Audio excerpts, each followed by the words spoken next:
થરાદ નગરપાલિકા વિસ્તારમાં 3 કરોડ 17 લાખના વિકાસનું કરાયું ખાતમુહૂર્ત। થરાદ નગરપાલિકા વિસ્તારમાં જે 3 કરોડ 17 લાખના વિકાસ કામોનું અધ્યક્ષ શ્રી શંકરભાઈ ચૌધરી દ્વારા ખાતમુહૂર્ત કરવામાં આવ્યું।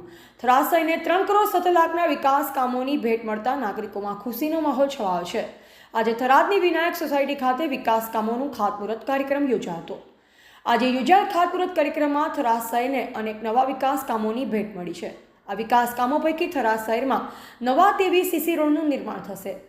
શહેરના બ્યુટિફિકેશન માટે 28 પેવર બ્લોકના કામ, 4 કમ્પાઉન્ડ વોલ, શૌચાલય, સ્ટ્રીટ લાઇટ, સ્ટોર્મ વોટર સહિતના કામો થશે। જે વિકાસના કામ પૂર્ણ થતાં થરાદ શહેરને નવી સુવિધાઓનો લાભ મળશે। અધ્યક્ષ શ્રી શંકરભાઈ ચૌધરીએ જણાવ્યું હતું કે આજે થયેલ ખાતમુહૂર્તના કામ આગામી 6 માસમાં પૂર્ણ થશે।